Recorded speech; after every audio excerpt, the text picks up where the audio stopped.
everyone, and welcome to my channel. If you are watching for the first time, hello, welcome. Don't forget to subscribe if you want to see more.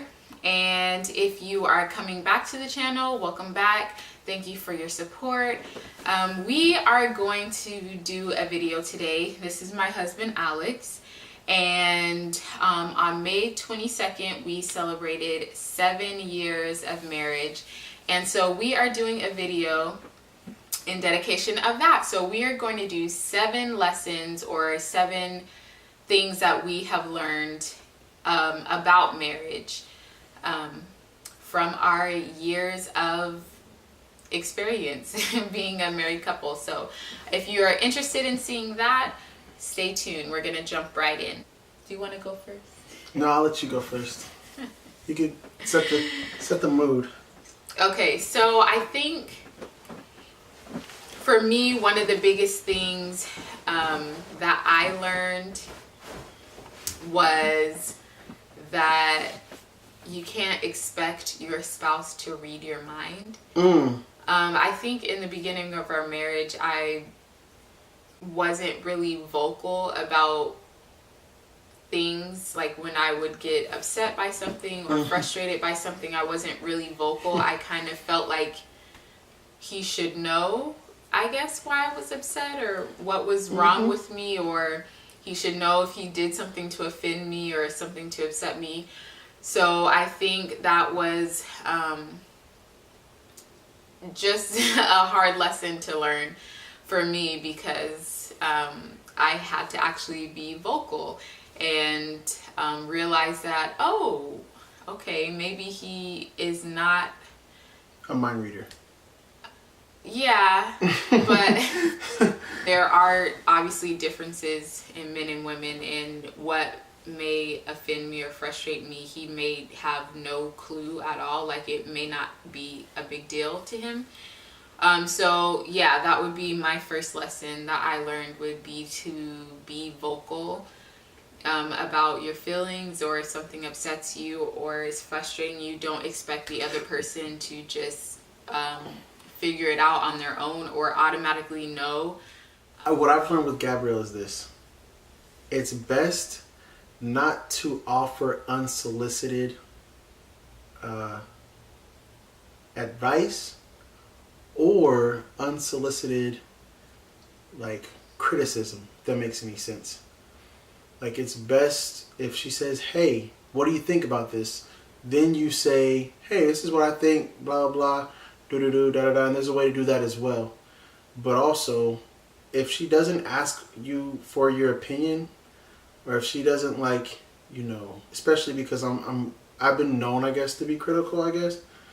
But with all that being said, it's best to kind of understand when and what to say. I would say, don't be afraid to ask for help, or like we were saying, depend on your spouse. I feel like in this, in our culture, in our generation now, it's women specifically are set on being independent, and nothing wrong with that in context. No, I'm saying nothing's wrong with that. Nothing's wrong with the independent woman. But in a marriage, it's a partnership, and you guys are, our belief in the Christian faith is you guys are one. You guys are joined together. And so that independent mindset in a marriage can be it can be harmful, and it can be, I think, detrimental to, I hear, a lot of people, or a lot of women these days, you hear them say, well, I don't need a man. And that whole thing, I don't need a man, I got this, I can do this on my own, and all that. And there's nothing wrong with having something going for yourself. Absolutely. And being able to do things yourself. But in a marriage, it's it's okay that I depend on him for things, and it's okay vice versa for him to depend on me for things. It doesn't show weakness. It's not a sign of weakness to need someone. Yeah. You know what I mean? And so that's what I would say. And it is very contrary to what is popular right now, I guess, or the belief right now. But I would say it's okay. It's okay to need your spouse. It's okay to depend on them for things. Not for everything, you know, because they're not right. They're not God, but it's okay to need them. I feel like I'm gonna piggyback on all the things you say. No, don't piggyback. I guess one thing I learned as a husband is that you need to trust in God for everything, because you got married and you're trusting your wife, and I think what Gabrielle is saying as far as codependency and having this, you know, this being dependent on one another. But as the husband, there's certain things that you go into as far as leadership, and you can't put that kind of weight solely on your wife. That being, a lot of prayer takes place. So as a husband, I learned that when it comes to the parts and the voids of your life, that you'd want your wife to feel similar to what she's saying, she's not God. And what really is my foundation as far as me being who I believe I know God wants me to be is prayer. My next lesson learned in marriage is that you cannot come closer. I need you to hear me. You cannot. Okay, this better be good. You cannot talk to everyone about the problems in your marriage. That's a good one. That is a good one. That's what I've learned. I don't think that needs much explanation. Yeah. But people out there may be wondering why. Yep. Like when me and my husband have a fight, why can I call my girlfriend and be like, you know what, my husband did da da da da da da, and have someone be like, girl, you know he tripping. Or just giving you good advice, but it's someone who can't be trusted to keep it under wraps. I would say be wise, use wisdom, use discernment when talking to anyone about the problems in your marriage. Find your marriage counselor, whoever counseled you for premarital counseling, or if you have a trusted elderly couple or elderly the key word. I mean older couple, or someone that you trust that's going to be objective. Yes, objective about it, who's going to, who's going to give good, unbiased counsel. Good counsel. Like, you don't need a yes man. You don't need someone to talk in your ear, talk bad about your spouse, or agree with you, or I mean, you need someone to give you good counsel. And maybe that good counsel sometimes is, you know what, you're wrong. You need to go apologize, and if you're talking to homegirl, she may not tell you that when that's what you need to hear. So that would be my other lesson. I think that within context as well, a lot of that has to deal with if your friends, especially if your friends aren't married. Yeah. That's true. They can pray for you and they can lift you up. But there's certain things that they won't know unless they've been married or they are married. So for myself, although my main go-to isn't elderly, he's not a lot older. If he's watching this, you're not a lot older, but he's been married longer and he has gone through what I'm going through, and he's mature enough to know when, like, I'll be upset. Gabrielle and I'll walk out of the house on my cell phone. She knows exactly who I'm calling. I'll call him up, and more times than not, he either gives me advice on how to remedy the situation, if I was in the right, or I'm in the wrong. He'll tell me straight up, yo, you're dead wrong, and you need to go and make that right, and deal with whatever it is. And I thank God for that, brother. You know who you are, and so yeah, I agree. You gotta. So I would say this: you have to have someone. Did you just say that? That you have to have someone that you can go to? Okay. Next, do yours. Stop piggybacking off of mine. One thing that I've learned in 7 years of marriage: don't compare your marriage to other marriages. That could be either good or bad. Yeah. If you say, "Oh, my mom was like this," and I'm at fault for this. Sometimes I'll compare my life growing up within a single parent household to my life now as a married couple. Like, there are certain things that I would say, man, like you shouldn't have this or shouldn't have, like, because I grew up not having as many options as my kids, and sometimes I can compare to that. And also, if I see a buddy who's been married who has been married longer than myself, and maybe they're struggling, and there's some marriages that may not last, I guess you'd say, like they just kind of fall apart. Like, you don't want that to shake what you know to be true, because you're saying, oh man, this marriage was around for 15, 20 years and they got kids and all this kind of stuff, and they're divorcing. Like, what happened? And asking all these questions, and you're thinking, like, are we gonna make it? Like, what? And the thing is this: you don't compare your marriage to anyone else's marriage. God made your marriage unique. God made your marriage beautiful. And if things are going bad, you pray you find counseling, like Gabrielle said. If things are going well, be a light, shine the light, either way. So, one more. We'll do one more each. Oh, I got two more. No, you go first. You must take your wife out. And I say that because the last thing you want to do, and even if she's a homebody, even if she's someone who's like, I feel totally content with just kicking it at the house. Like, Gabrielle is becoming more spontaneous, but she is by no means someone who can go. You watch her planner vlogs. I like plans. She plans everything. And for me, it's like, I feel like doing this.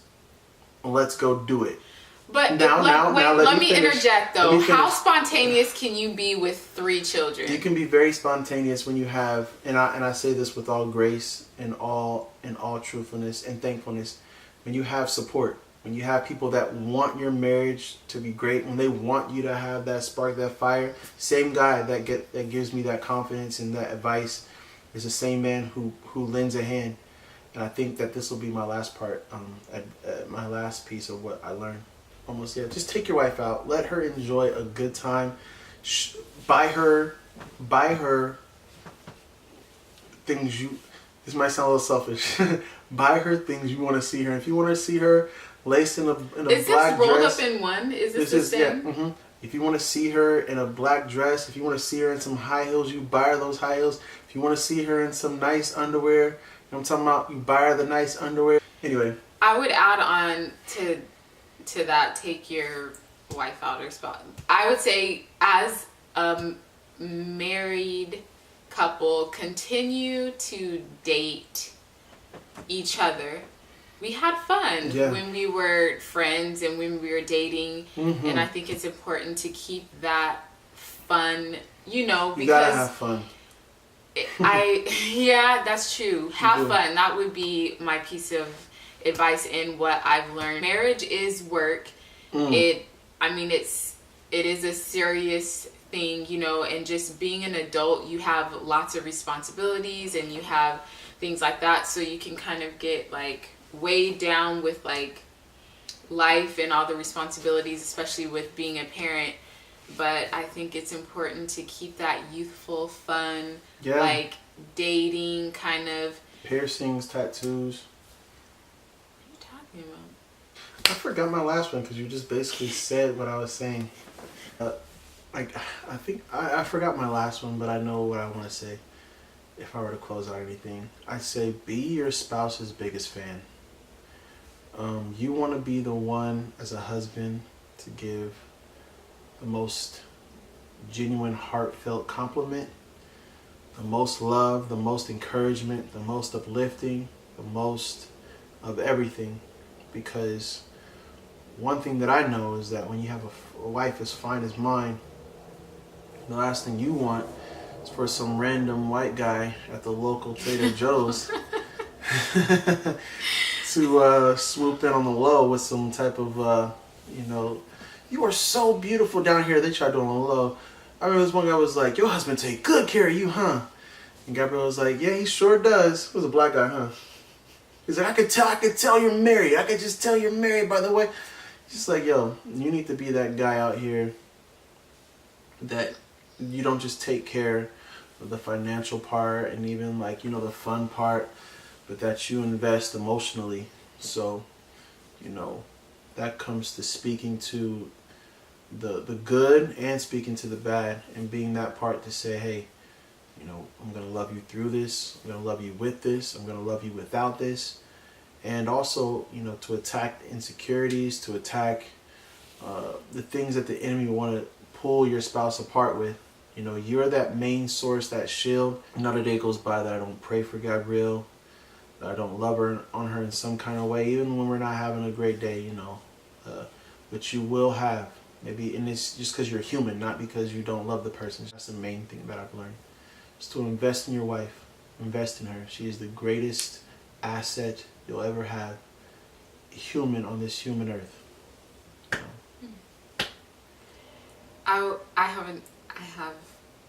While he was talking, I thought of one other one. Don't get all freaky. It's maybe two, but I'll wrap it in one. So I would say it's important to learn your spouse's love language. My love language is acts of service. So like helping out with, something, cleaning up the room or vacuuming when I didn't ask her, doing the dishes or doing just acts of service. That is my love language. Can you explain that? Like that's how you receive love from me, is what you're saying. Yes, that's how I feel most loved. Although, I like being told, or compliments or affection, but the way that I feel love or that I receive love from Alex is acts of service. So, if he does, something without me having to ask him, I'm like, ooh. Sometimes. I know that Alex's love language is sex, affection. Oh yeah, affection. That's the Christian word. But his is affection, and true, it is affection. I had to learn throughout the marriage. Sometimes maybe I'm not as affectionate, or when he was trying to be affectionate, I don't know, maybe I wasn't receptive sometimes, but I had to learn, like, that is his love language. So I had to learn, like, listen, this is how he receives love, or how he is kind of affirmed in that love. And so I had to readjust and make those adjustments. So I think that's important. And also wrapped up in that, I think it's important to make your home somewhere that your spouse wants to come to, where they feel peace. Like, you want your home to be peaceful, a place of peace, a place of, from the day. So you want to be an uplifting wife, a supportive wife. Tell him what he's doing right, and affirm him and kind of build that confidence. You don't want to be a wife that tears your husband down with, it's okay to, when you're having a conversation, to communicate about things that aren't going good or not whatever, but you don't want to get to a point where you're attacking them or like, you're not doing this, because it really affects a man's confidence and in pride, and that's it for me. I mean, I'm sure over time I can think of more, but this would be a crazy long video. Yeah. But I think these lessons that we have learned have helped us to maintain a healthy marriage. And a healthy marriage isn't a perfect marriage, because there is That's no true. perfect marriage, but a healthy marriage to me is just a marriage where both are committed to Flourishing. love one another. There's growth being experienced. Like, we are not in the same place that we were a year ago. Maybe 6 months ago. Right. We're experiencing growth together. We're, like Alex has said, flourishing. We're growing. We're, learning how to be more selfless. It's just, that's what I think a healthy marriage is, and these lessons that we learned, and they've just helped us to maintain that marriage, and obviously God as our foundation and as our source, and who we lean on and depend on. So happy 7 years of marriage to us. We have some big news too. We're pregnant!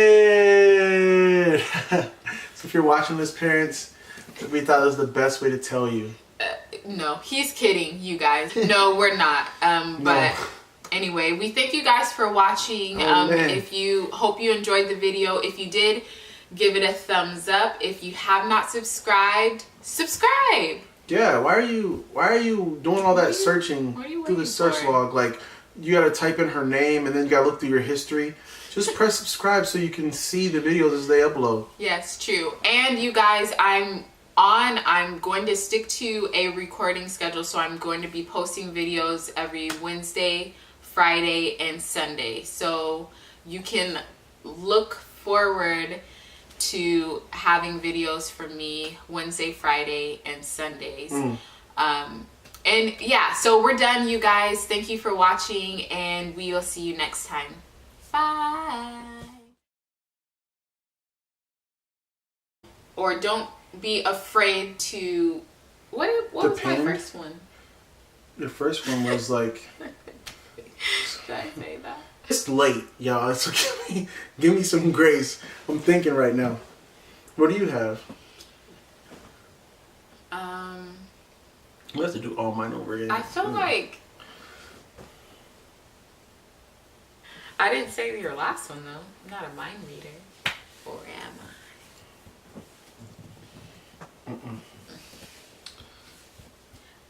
I? You can pause it for a second, because I feel like it's gonna take me a second. I'm a mind reader. I'm a mind reader. Stop touching my bottom, Alex.